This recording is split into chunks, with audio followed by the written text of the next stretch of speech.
Hello, everyone. On this video, we are going to explore how to set up DKIM records for your domain to make sure that your email is not getting marked as spam, especially if you're a bulk sender.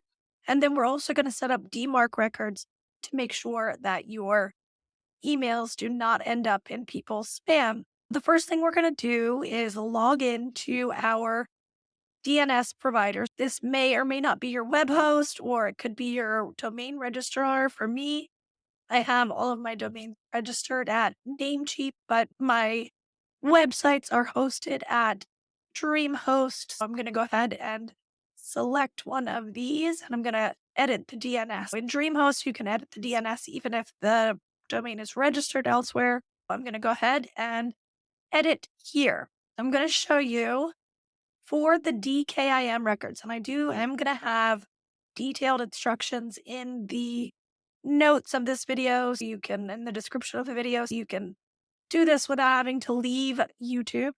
But I want you to see how we're doing it as well. We're going to go ahead and add a CNAME record. And for my particular host, okay, I have Aweber.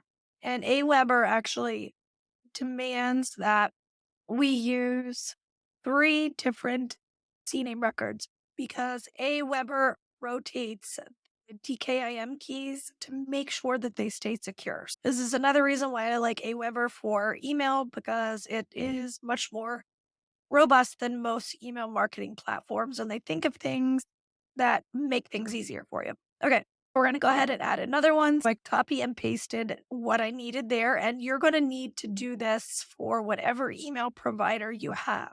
Everyone is going to be different. If you use Constant Contact, if you use whatever, you're going to need to figure out what their DKIM records are and go ahead and set them. This is for only if you use a bulk email sender, right? If you're sending from a bulk email provider, again, Aweber, Constant Contact, there's a million other ones, but I can't remember all of them right now. This is when you would need to do that, okay? It's just to make sure that your email address is valid and that it's really you sending the emails. That's really important. Now that I have all of the records in there, I'm going to go ahead and add them. And then that will take a little while to update, and we can go ahead and check it later. But next, we are going to do the DMARC policy. What we're going to do is we're going to actually stay right here because we're going to do the same thing for the same domain. And we're going to add a text record here, okay? And for this, I'm going to use this value, the name, and then for the actual record, you want to make sure that the value here is DMARC1 or else it will most likely get rejected. There are 3 different options for this portion of it, and this is the policy portion. You can either have none, which means it's not going to check them, and then it's not going to affect your receivability. Quarantine is going to make email that fails that DMARC check.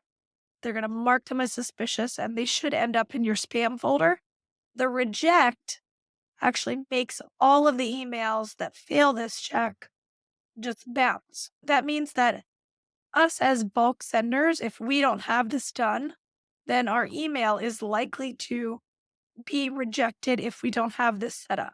The next to last part of it is the percentage, and that tells it what percentage of the time you want this to happen. I have mine set to quarantine 100% of the time. Okay. Then you need to find an email that you receive email to, and you're going to set it as this last portion of the record. And then you're just going to copy this whole thing, come over here and paste it into the text value portion. Make sure you don't have any extra spaces, and then you can just add the record. Again, this is going to take a little while to update, and you can see all of our new records are right here. And I will check back in just a couple minutes to show you that it's updated. All right, I waited several minutes and my record is now valid. So I just typed in, I went to DMARCian.com and then the DMARC inspection tool.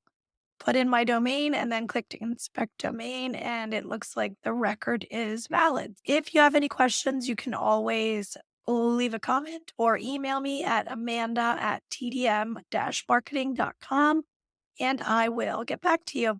Thank you and have a great day.